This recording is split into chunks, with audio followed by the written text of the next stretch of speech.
porque me voy en estos momentos al enlace en vivo y en directo vía Skype con nuestro amigo, con nuestro hermano, con nuestro colega Daniel Marmolejo, director y productor de Guerra Híbrida. Mi querido Daniel, ¿cómo estás? Muy buenos días. Hola Vicente, ¿qué tal?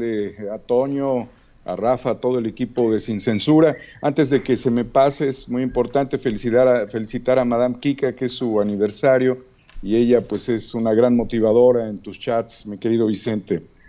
Claro que sí, a Madame Kika, a Araceli Rubalcaba, a Edgar, a todos nuestros moderadores y moderadoras, pero sobre todo, ya que lo estás mencionando, a Madame Kika, un abrazote y guárdanos las celebraciones, Madame, que muy pronto tendremos la oportunidad de abrazarnos cuando la pandemia lo permita. Mi querido Daniel, hay muchos temas cabrones, ¿eh? Ahí va. La Secretaría de la Función Pública ordena investigar corrupción en sexenio de Enrique Peña Nieto. Reitero, después de que la Suprema Corte de Justicia de la Nación determinó devolver la atribución a la Secretaría de la Función Pública para sancionar irregularidades graves en el gobierno federal, la secretaria de la Función Pública, Ermeréndira Sandoval, ordenó iniciar investigaciones y sancionar de inmediato todos aquellos hechos e irregularidades de julio de 2013 a julio de 2017, esto es, actos de corrupción ocurridos en el gobierno del entonces presidente Enrique Peña Nieto, el priista, el copetón. Y eso no es todo. Por su parte, el titular de la Unidad de Inteligencia Financiera de la Secretaría de Hacienda y Crédito Público, Santiago Nieto, dijo que el gobierno de la 4T denunciará al expresidente priista Enrique Peña Nieto si se hallan indicios de corrupción y que están investigando asuntos de corrupción durante su gobierno, pues en dicha administración la corrupción era sistemática y usaban las instituciones para su combate, para extorsionar a empresarios y otras personas. Mi querido Daniel, no solamente los reflectores están pues sobre Felipe Calderón luego del caso de Genaro García Luna. Ahora parece que se cierra el círculo en torno a Enrique Peña Nieto y todavía hay algún descarado o despistado que dice que esto está peor que en otros gobiernos, mi querido Daniel. Yo creo, Vicente, que si esto procede, porque va a proceder, estaríamos viendo pues uno de los escenarios de corrupción más grandes en la historia de la humanidad. Yo me pregunto desde esta posición y a toda la gente que amablemente acompaña a Sin Censura, los nombres de distintos funcionarios y las distintas secretarías. Se sabe de operaciones no adecuadas en el ámbito de compras que realizaba Segov. Se tiene que evaluar a la Secretaría de Relaciones Exteriores. La Sedena intentó vender el campo militar 1F. Tendríamos que ver qué hubo con la Secretaría de Marina, la Secretaría de Seguridad Pública, donde siempre se han comprado vehículos, patrullas por encima de equipo táctico, por encima de... la Secretaría de Hacienda, donde estuvo Luis Videgaray, José Antonio Meade y José Antonio González Anaya, pues tendrá que explicar toda la trama, terrible trama, de la estafa maestra, Vicente. Dentro de la Secretaría, y de cuántas operaciones más que transitaron por la Secretaría de Hacienda.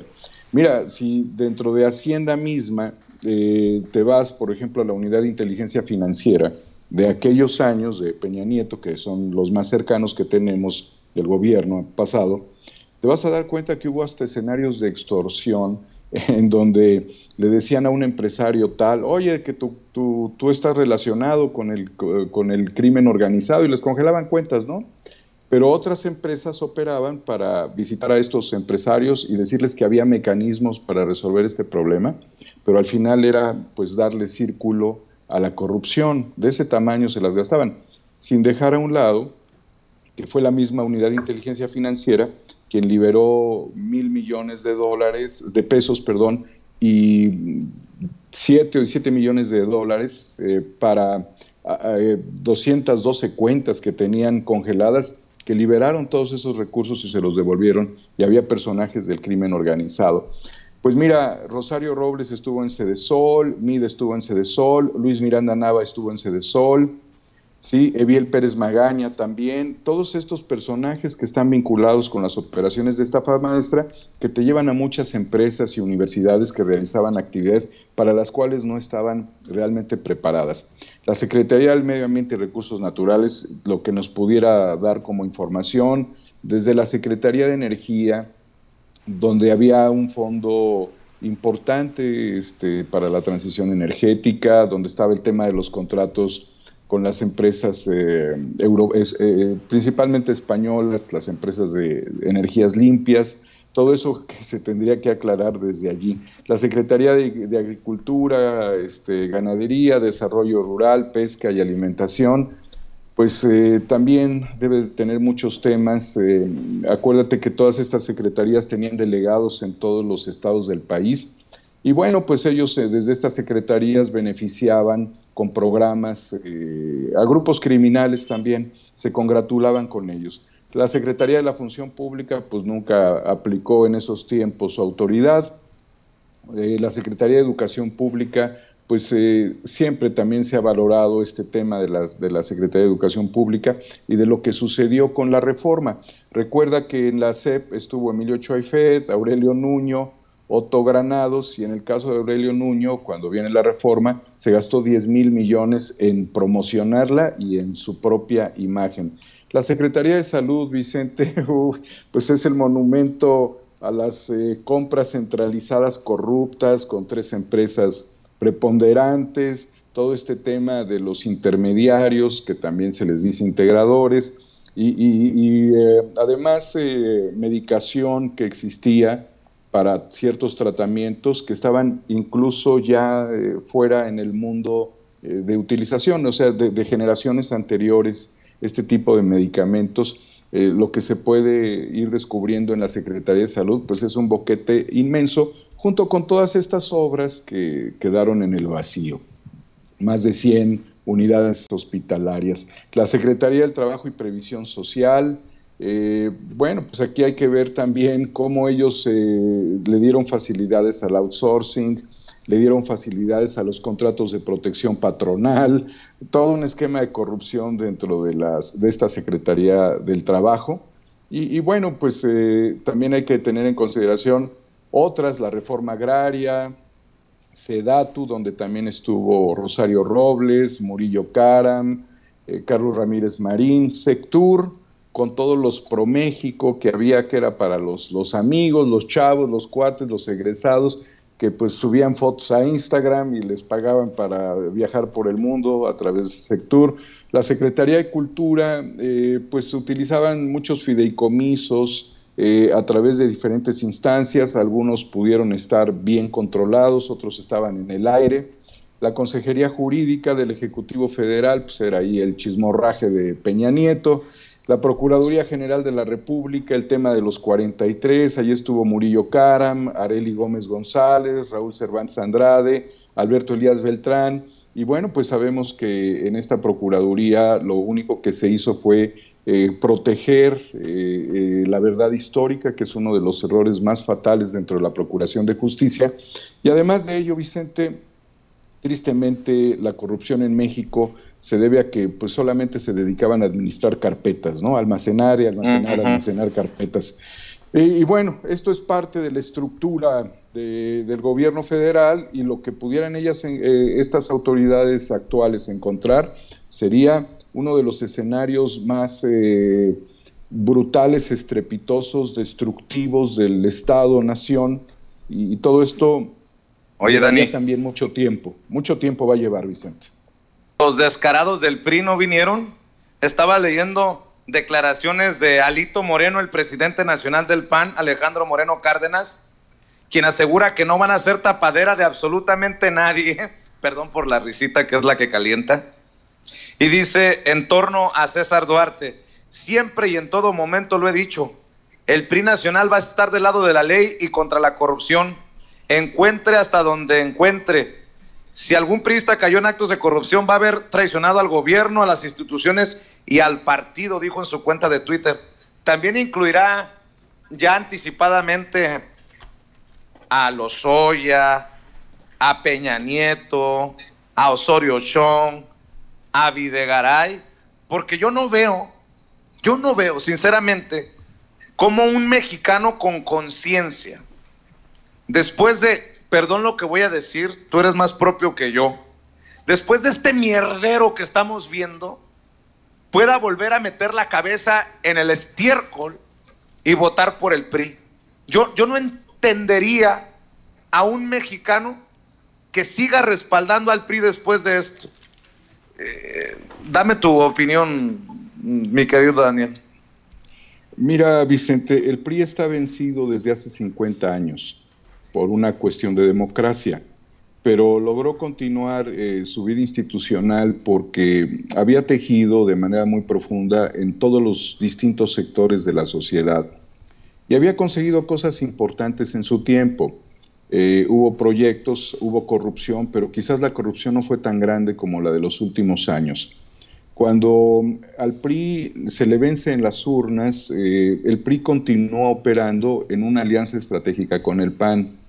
Y hay que reconocer que el PRI se ha venido acomodando los priistas dentro de partidos que han tratado de considerar caballos de Troya. Es decir, que el priismo en este momento esté en una crisis. Esta crisis, por su naturaleza, tendría que llevarlos a la extinción naturalmente. Que los priistas estén en una actitud de atemperarse ante los señalamientos a los propios funcionarios priistas, como la lista que acabamos de dar de las distintas secretarías de Estado y de los personajes de ese gabinete, pues la verdad es muy dudoso de que ellos estén decididos a, pues digamos, no solapar más la corrupción y no negociar a favor de nadie, porque siguen muchos priistas en este momento trabajando dentro de gobiernos. Lo han hecho con Morena, utilizaron a Morena en gran medida como un caballo de Troya. Fue la urgencia del pragmatismo en la elección del 2018 que llevó a muchos priistas pues a esta coalición de partidos de izquierda y que incluso están operando en distintas instancias gubernamentales en todos los niveles. No es fácil borrarlos. Ahora, hay una cultura priista que es una cultura de muchas décadas, de gente mayor, que sigue considerando al PRI como el modelo de partido que les dio a ellos una cuota de bienestar, o de vida institucional, o de legitimidad a sus proyectos y a su vida en general. Y esa parte todavía no termina de morir, pero corresponde a un PRI de los años 50, 60, 70, porque hubo priistas que estuvieron a favor de la represión. Es decir, no fue algo que solamente se decantara por digamos, el distanciamiento que hubo de la sociedad con su gobierno, sino que había mucha gente que sí apoyaba esos gobiernos represores. El grave problema ahora, Vicente, es que como institución el PRI es una institución vacía, necesita integrarse como institución con otras y cargar la responsabilidad del PRI como imagen ante estos señalamientos que se van a dar, acelerarían más el proceso de destrucción. Lo único que hace falta es llevar a Peña Nieto y a todo el gabinete a diferentes procesos y te vas a dar cuenta que el PRI ya se murió, ¿sí? Quizás lo están haciendo como una medida política para ellos, para estos personajes, tratar de buscar acomodos en otros partidos. Se habla, y fíjate que lo tomo con reserva porque lo leo de la columna de Raimundo Riva Palacio, pero creo que es importante retomarla al menos por hoy. Fíjate que habla de que Emilio Lozoya no solamente pondría en aprietos a Peña Nieto, y esto es lo importante, creo yo, mi querido Daniel Marmolejo. Raimundo Riva Palacio sostiene que el caso de Lozoya se construirá a partir de las delaciones que ha hecho de que fue responsable de haber repartido dinero para comprar apoyos en la oposición para lograr la aprobación de la reforma energética que dejaría expuestos a los dos secretarios más poderosos del gabinete, el exsecretario de Hacienda y Crédito Público Luis Videgaray, y el exsecretario de Gobernación, Miguel Ángel Osorio Chong. Osorio Chong, hoy coordinador de los senadores del PRI, senador plurinominal en la Cámara Alta. Luis Videgaray, quién sabe dónde diablos esté, pero esto es importante porque si se repartió dinero del PRI para comprar apoyos en la oposición, pues que se preparen algunos que se han asumido como lobos vestidos de ovejas, mi querido Daniel Marmolejo. Fíjate, mi querido Vicente, que este tema que mencionas de la repartición de dinero que tuvo que haberse dado a diputados, a senadores y a algunos líderes tanto de bancadas como presidentes de partidos, porque esta fue una conducción política y que fue esto a la oposición para ganar votos, pues es algo que sucede regularmente e históricamente en los congresos. O sea, quieren votar una ley, tienen un gobernador que está decidido a hacer determinada cuestión, endeudamiento, obra pública, compran voluntades, y no importa de qué partido sean. Y también lo hacen cuando se auditan las cuentas públicas, tratan de sacar a los opositores o de comprar a los opositores. La reforma energética fue una de las reformas más, yo la siento salvajes por todo el proceso que llevó. Y además es una reforma que no solamente fue hecha desde México para abrir el sector, sino que Wikileaks lo dejó muy claro respecto a la participación del grupo político de Hillary Clinton en la redacción de esta reforma.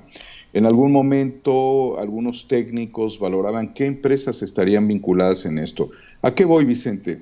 A que no nada más fue dinero del PRI. Esto debió haber sido dinero de las grandes corporaciones, de los lobbying que se vienen haciendo de manera regular, y de la manera en la que pudieran tener garantías de acceder al recurso en México, a la distribución del combustible, y también tener el control, porque así lo han pretendido y todavía existe, de la obviamente refinación del petróleo.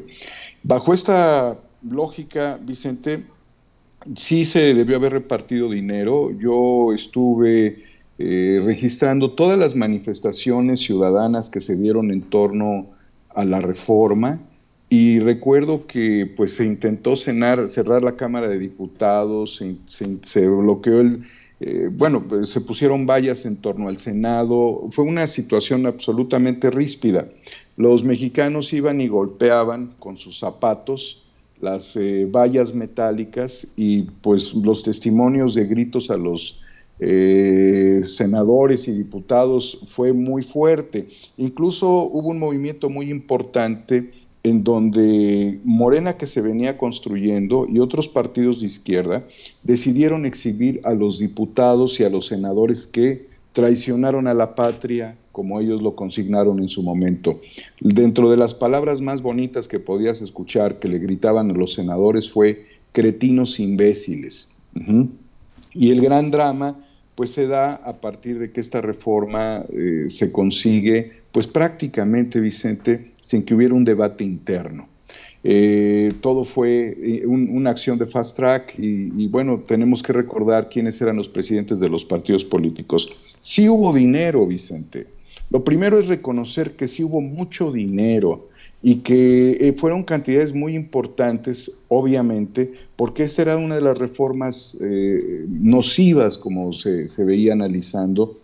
Y también hubo mucho coco wash, porque había la intención de decir que las reservas no eran suficientes, que no las íbamos a encontrar de manera somera, que teníamos que irnos a aguas profundas, que no teníamos la capacidad para lograrlo, y que otras empresas en el mundo, incluyendo Petrobras en Brasil, pues había cedido pues, la posibilidad de, a través de reformas, compartir esta riqueza. Una de las reflexiones más, claras sobre este fenómeno la planteó Alfredo Jalife, cuando dice que esto era, lo que necesitábamos era tener tecnología y no armar una reforma. Y esto era como si un cerrajero, por darte una llave, cuando tú te habías quedado afuera de tu casa sin llave, te pedía la mitad de tu casa, la mitad de las escrituras. Entonces, esta fue la reforma y no pudo haber procedido una reforma que había sido una reforma que atentaba contra el PRI histórico si no se movieron recursos por debajo de la mesa. Yo estoy claramente convencido de ello y también sé, Vicente, que hubieron líderes políticos y diputados y senadores que no le entraron a ese juego, pero ellos necesariamente analizan con quiénes pueden negociar y a quiénes pueden ablandar.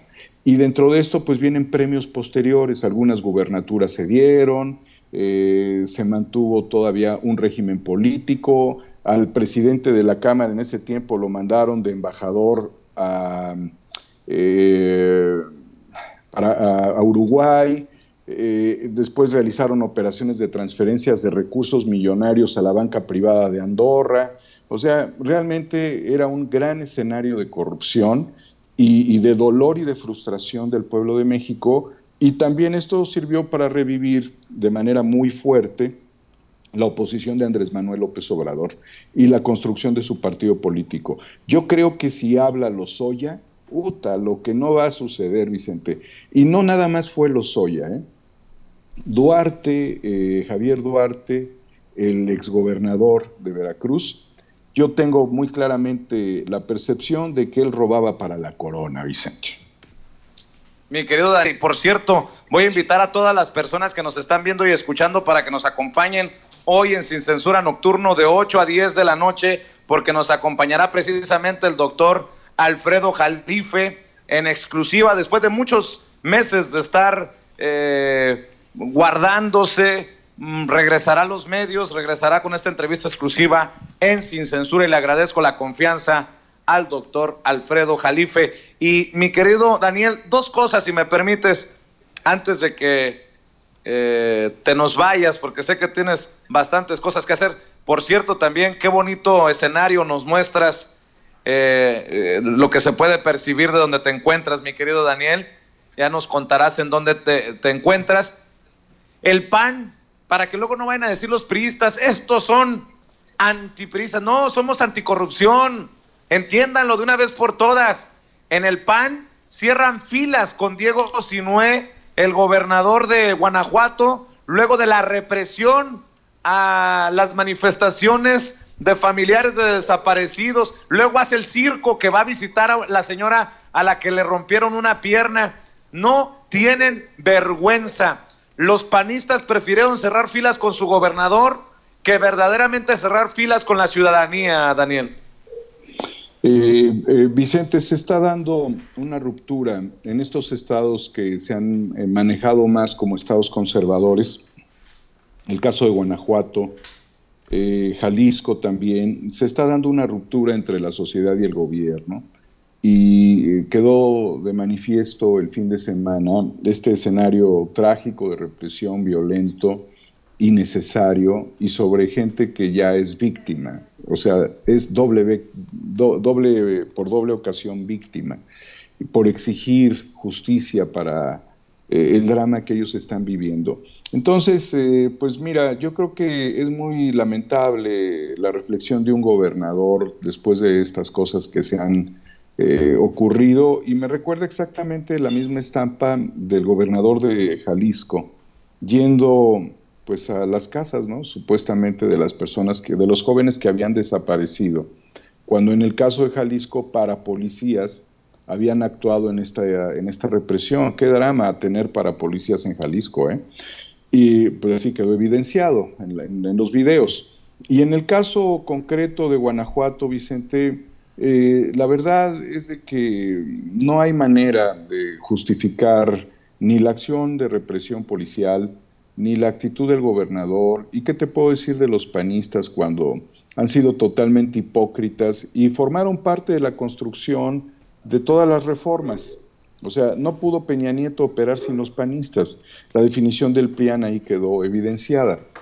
Entonces, el caudal de corrupción, el caudal de dolor y el caudal de sin razón, sin sentido que tienen estas acciones contra la ciudadanía, pues nos muestran claramente la fotografía de cómo están dispuestos ellos a gobernar para las próximas elecciones. De ahí que es fundamental pensar si la ciudadanía, si el pueblo, estaría en condición de votar por ellos, dadas las circunstancias de cómo manejan ellos su posición política y pues la construcción de escenarios dramáticos.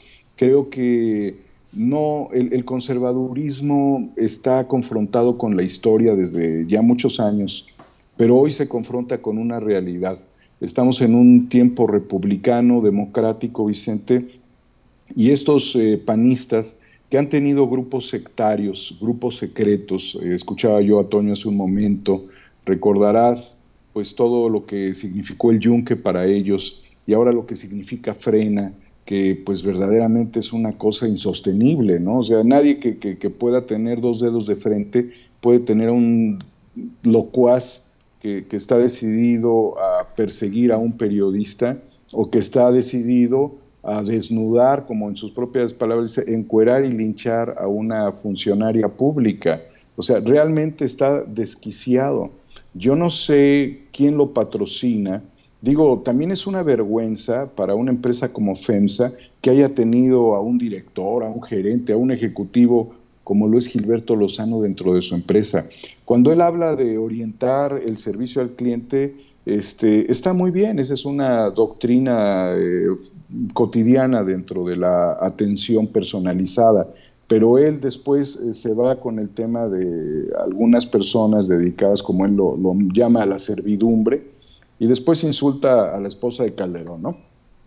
Pero la misoginia, la represión, todo esto que estamos viendo del funcionamiento de la derecha nos habla primeramente de una derecha desesperada, que reprime sin conciencia a gente víctima, como lo que sucedió en Guanajuato, y que actúa con grupos sectarios acosando, asusando, y con una apología brutal de la violencia, incluso poniendo en una charola la cabeza del presidente. No es posible que en el siglo XXI, que en estos tiempos en donde vamos hacia una apertura todavía más acelerada en el terreno económico y que aún haya gente con mucha necesidad religiosa y con un gran espíritu y solidaridad, considere que estos pueden representarlos, Vicente. Se está derrumbando la derecha. Si quisiéramos tomar una reflexión con esto, ellos ya saben que su derecha está también en peligro, y no solamente el PRI, que siempre fue pendular entre izquierda y derecha, sino también en el caso concreto, querido Vicente, está en riesgo el panismo, que también es un partido ya muy viejo. Así es, mi querido Daniel. Cerrando, que dejó la víbora chillando durante el fin de semana, y vi que también le prestaste atención en redes sociales. De acuerdo al fiscal general de la República, Alejandro Gertz Manero, en un encontronazo, en un debate que tuvo con el doctor Edgardo Buscaglia en los espacios de Carmen Aristegui, sin mencionar su nombre, el fiscal indicó la detención y el trámite de extradición por tortura de Lidia Cacho contra Kamel Nacif desde el Líbano. Alejandro Gertz Manero indicó que uno de los involucrados en el caso de Lidia Cacho había huido al Líbano para evadir la justicia mexicana. Dice, en el asunto de Lidia Cacho, cuando nosotros llegamos, ese era un asunto que era muy doloroso y que volvimos a retomar porque se había perdido, y logramos obtener las órdenes de aprehensión que nadie había podido obtener, y una vez que las obtuvimos, a uno de los delincuentes ya lo tenemos en la cárcel. El otro huyó al Líbano, donde tenemos un proceso de extradición. Pero pácatelas, horas después, Lidia Cacho, la periodista Lidia Cacho, asegura que Alejandro Gertz Manero miente, que el fiscal miente, porque a Kamel Nacif lo ubicó ella, no la Fiscalía General de la República. La periodista Lidia Cacho acusó al fiscal general de la República, Alejandro Gertz Manero, de romper el sigilo de la investigación en contra del empresario Kamel Nacif, y afirmó que miente al afirmar que fue localizado en Líbano por la dependencia y no por ella. Además, declaró que por tales declaraciones, Gers Manero la pone en peligro de nuevo, acusándolo de haber roto el sigilo de su caso y con ello ayudar a su torturador y tratante de niñas a escapar de su escondite. Y a eso agrégale, mi querido Daniel Marmolejo, que Alfredo Jalife también retomó este caso, y hasta yo lo puse. Me parece pertinente recordar que fue el doctor Alfredo Jalife quien desde 2019 publicó sobre Kamel Nacif. El doctor Alfredo Jalife escribió en 2019 que un alma samaritana me haga el favor de hacer llegar este mensaje a mi amiga Lidia Cacho para impulsar y presionar con sus pesquisas a Interpol. El pederasta Kamel Nacif, con presunta enfermedad terminal, se encuentra escondido en el hotel Finicia de Beirut y de repente salta a Londres. El exgobernador Mario Marín se encuentra escondido en la Sierra de Puebla y Adolfo Caram está escondido en Brasil. Servida, querida Lidia. Pues dame tu opinión, porque la declaración de Lidia Cacho deja muy mal parado al fiscal general de la República, mi querido Daniel. Pues haciendo una mención a lo mismo que dijo el fiscal respecto al doctor Santiago Nieto, de quien hacía show, lo que dice Lidia Cacho es de que quien está haciendo show es la FGR, al decir que está haciendo algo que no hizo y que tiene una información e investigación que procede de ella y no específicamente de la Fiscalía. Nos recuerda otros escenarios, Vicente, como aquellos donde capturaban delincuentes que se entregaban y que decían que eran acciones de inteligencia. O sea, la palabra inteligencia siempre ha estado en el ambiente de las policías, de las investigaciones, de la PGR en su tiempo. Y bueno, sí es muy lamentable esto, te voy a decir por qué, Vicente, porque lo está diciendo la víctima. O sea, no lo está diciendo un medio periodístico, sino lo está diciendo la víctima, y además el señalamiento de que, categórico de que el fiscal miente, es uno de los señalamientos más fuertes que se le puedan hacer a un fiscal de una nación, es contrario a lo que señala hoy el presidente respecto a la buena conducta de los funcionarios públicos, cuando se le preguntó también o se le cuestionó sobre la diatriba que estaría surgiendo a partir de esto, y pues él llama en cierta medida a reflexionar y a calmar estos ánimos, ¿no? Para evitar que haya una crispación entre la FGR y la Unidad de Inteligencia Financiera.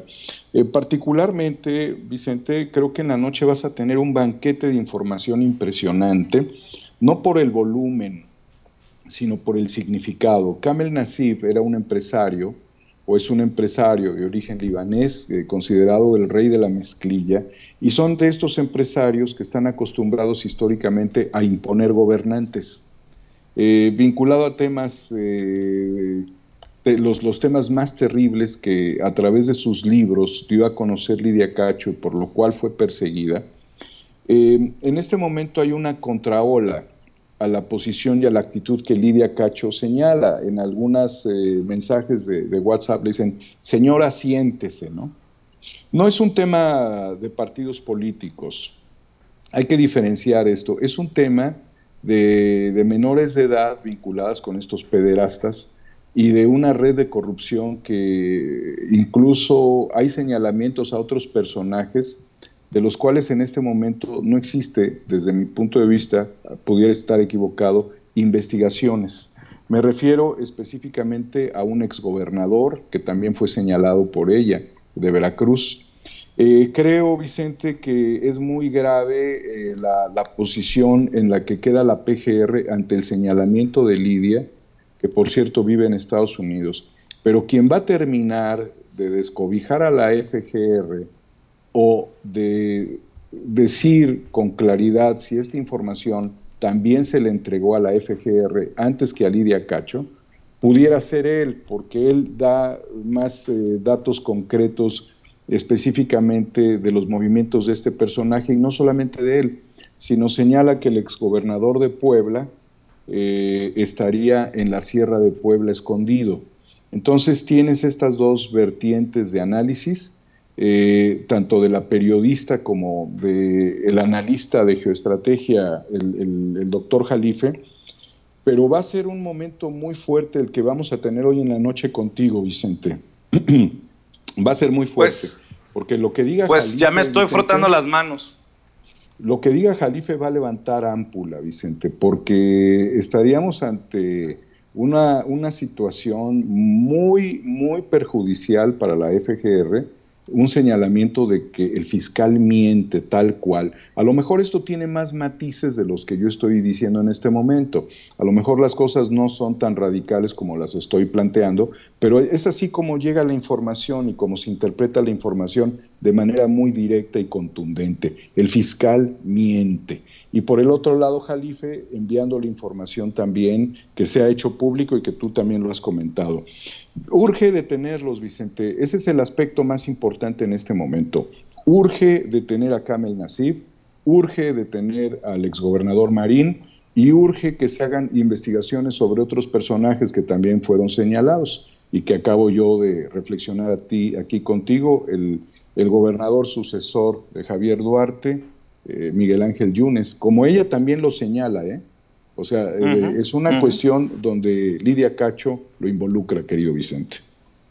Querido Daniel, nada más para quitarme esta... ¿En dónde estás? Qué hermoso se ve donde te encuentras, mi querido Daniel. Pues estamos muy cerca del bosque de Tlalpan, Vicente, en este momento. Afortunadamente aquí nos encontramos y con estas lluvias el jardincito se puso bonito y los arbolitos. Y bueno, pues desde aquí transmitiendo contigo, querido Vicente, en una tarde soleada y por la noche esperemos que la lluvia siga siendo fructífera en la ciudad. Daniel, estoy muy orgulloso del esfuerzo que estás encabezando de los incorruptibles. Dile a la gente, cuéntale para que te busquen, para que te encuentren en redes sociales, porque pues aquí hemos encontrado este nicho, esta trinchera de las redes sociales desde nuestra realidad digital para hacer contrapeso de esos que mienten desde los periódicos, desde las televisoras, desde las radiodifusoras y obviamente tu canal de YouTube también para que vean Guerra Híbrida.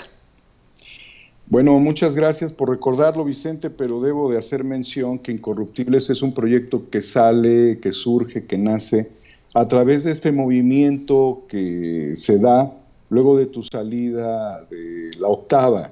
Recordarás que en ese momento nos manifestamos en favor tuyo porque era necesario reforzar la posición tuya respecto pues a la libertad que venías ejerciendo y ante pues los sinsabores, la falta de pues cuidado al proyecto por parte de otras personas que estarían involucrándote a ti en algo que verdaderamente me parecía con mucho futuro y trascendente. Entonces, Los Incorruptibles es un proyecto que tiene como referente este movimiento que generó la salida de Vicente Serrano de la televisión pública, más bien de la televisión privada a través del espectro radioeléctrico, que es concesionado por el Estado, y que es un modelo que integra a las buenas voluntades y a las buenas personas que acuden con mucho pundonor a las mañaneras, que desde las 2 de la mañana están formados y que tienen la intención de preguntarle al presidente sobre varios temas, Vicente, dejándole claro a la ciudadanía que pues en este modelo no se le cobra nada al gobierno, por eso hay una independencia en cuanto a opinión. También hemos criticado algunas cuestiones que nos parecen no estarían bien sustentadas desde nuestro punto de vista e integramos información muy valiosa. Pero yo diría que el padre de los Incorruptibles, queridos amigos, es Vicente Serrano. Y estamos en Cuarta República, martes y jueves, y bueno, pues ahí invitar también a que nos acompañen, Vicente, por supuesto. Claro que sí, y en Twitter, @HomoExNovo, Homo con H, ex, EX, Novo con V, y yo te quiero agradecer por las palabras desde tu gran generosidad. Al contrario, mi querido Daniel, yo soy de ustedes, juntos somos más, mi querido Daniel, y te mando un abrazo y y estamos al pendiente, y la invitación para que la gente que nos sigue también siga Los Incorruptibles, también siga tus esfuerzos en 4A República. Te mando un abrazo, querido hermano. Muchas gracias, Vicente, y un abrazo a todos ustedes y al público que es gran seguidor y fiel de seguidores de Vicente Serrano y de Sin Censura. Gracias, hasta pronto. Gracias, es Daniel Marmolejo, periodista independiente, productor y director de Guerra Híbrida, obviamente de la familia, aquí en Sin Censura, hablando con nosotros sin pelos en la lengua.